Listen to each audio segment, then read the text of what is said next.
Tyler Reddick wins a caution-filled race at COTA. Let's talk about it. Coming up next.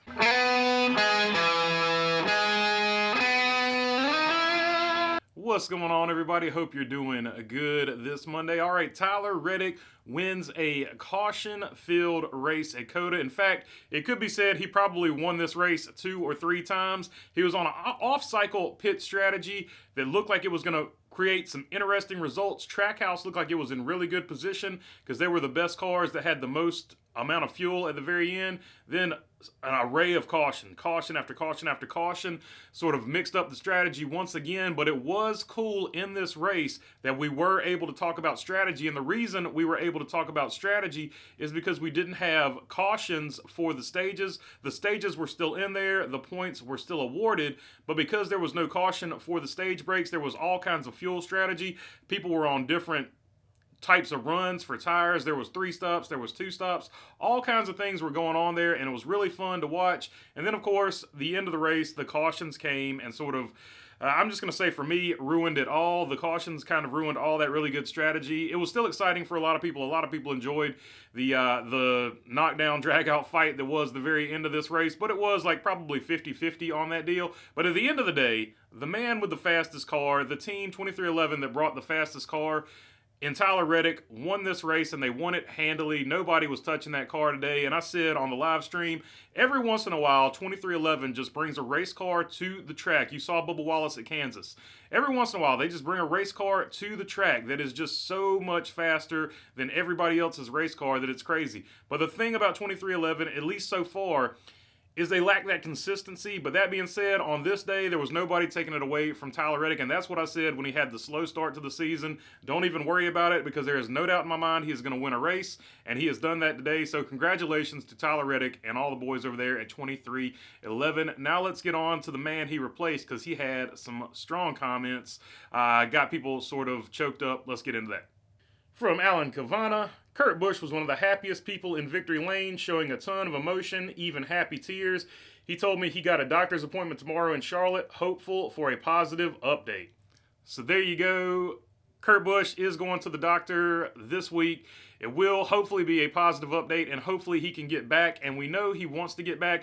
I'm hoping he can make a few more races just so he can say farewell the way he wants to say farewell, but you could hear the emotion in his voice. He is fully invested in this 2311. He was almost crying, talking about how proud he was of Tyler Reddick and how happy he was for Tyler Reddick. So it's good to see Kurt Busch is happy with his new role, and hopefully he gets cleared by the doctor here, and if he wants to, can come back and make a few one-off starts. Of course, the director of 2311 has already said if Kurt Busch wants to make a few starts, he will be more than open and happy to make that happen for Kurt Busch. So hopefully all that goes well, and Kurt Busch can kind of, say goodbye the way he wants to.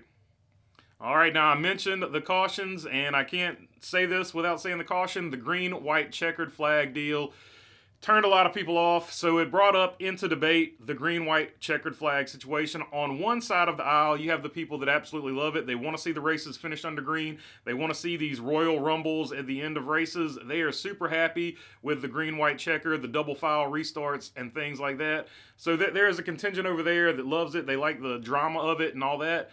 Then there is the other side of the table that would rather just have the races end under caution, or at most have one green-white-checkered finish. And then there's another camp that if you have one green-white-checkered finish, you can do one as a double file restart. The next one has to be a single file restart, and various forms of that. Some people want single file restarts with the last 10 laps. So various forms of that, but there's that other camp that wants the races to end in a more, let's say, traditional manner.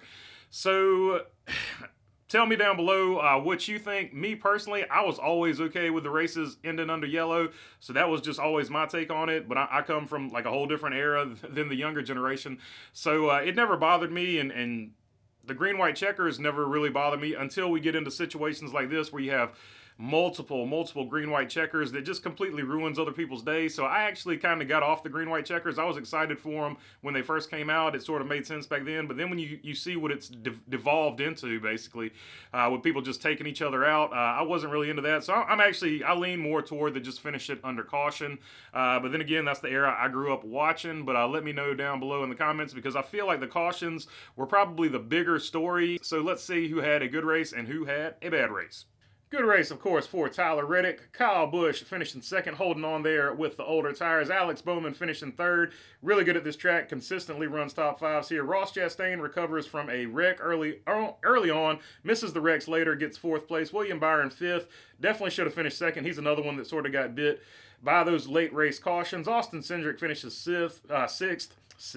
Ricky Stenhouse Jr. finishes seventh. Chris Buescher is eighth. Ty Gibbs matches his career best again back-to-back weeks, finishing ninth. And Todd Gilliland bringing it home 10th. And not for nothing, Corey LaJoie was 11th there, still trying to point his way in. Now on to bad race. Christopher Bell finished in 31st. He ran good all day, but was caught up in one of those late race cautions, and that's pretty much going to be the story for all these guys. Austin Dillon ran top 10 all day. He ends up 33rd. Ryan Preece ends up 32nd. He had a pretty good run going today, too, and he had some strong words on Twitter calling everyone in the field hacks. AJ Allmendinger, he was running good. He was taken out. Brad Keselowski, he never could get it going today. He had all kinds of mechanical problems. Eventually, the drive shaft or the transaxle or something back there broke. Connor Daly never got anything going. He finishes 36th. Bubba Wallace, he lost brakes or went way too deep into that turn.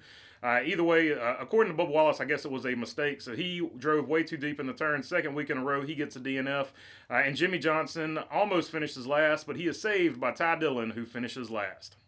Then, of course, that shakes up your points. Ross Chastain is first, Kyle Busch second, Joey Logano third, Kevin Harvick, Christopher Bell, Ryan Blaney, Austin Cindric, Martin Truex Jr., Brad Keselowski, Tyler Reddick, Denny Hamlin, Ricky Stenhouse Jr., Chris Buescher, Daniel Suarez, Corey LaJoie, and Alex Bowman round out your 16 that would make the playoffs.